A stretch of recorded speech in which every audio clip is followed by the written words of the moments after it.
December 9th, in the Christmas story of how Winston delivered Christmas. Chapter 9. Mince pies and movies. Winston didn't have a chance to ask any more questions, as it was all he and George could do to try and keep up with Edna. She was waddling and fluttering as fast as she could down the mistletoe street and around the corner onto a large, busy road that cut a long, wiggly line through the city. "I'm confused," Winston panted. "How can Father Christmas be here? He should be in the North Pole getting himself ready to set off." "Aha!" cried Edna. "Should be. But what if he isn't? When you said about him being in the North Pole this evening, I thought, that's strange, but didn't know why. Then I remembered he couldn't be in the North Pole because I've seen him earlier.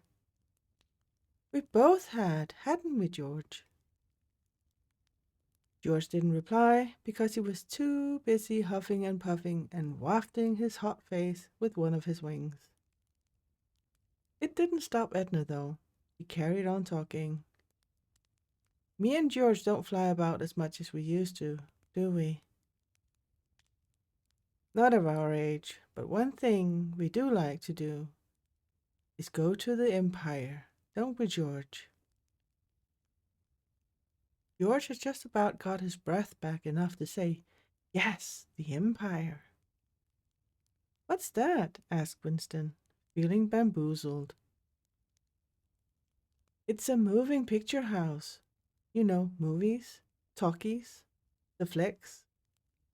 When the ticket man isn't looking, we sneak in. It's nice and warm in there, so dark that nobody notices you. There's a bakery next door, and we have a good feast on all the broken biscuits and cake crumbs out the back. Then we go into the cinema. I like looking at the pictures, and George like having a nice nap in the warm. Don't you, dear?" George was asleep again. Winston had no idea what any of this had to do with Father Christmas and the North Pole. But he carried on listening as best he could. Edna had paused for breath and to get her bearings. "Yes, this way," she cried, and started waddling and fluttering down the road again. Winston hurried after her, followed by George, who may or may not have been actually sleepwalking. "We went there this morning, and that's where I saw him. Father Christmas," Edna continued. "At the movies?" asked Winston, his eyes like saucers. "No," said Edna, "outside. And with any luck, he'll still be there."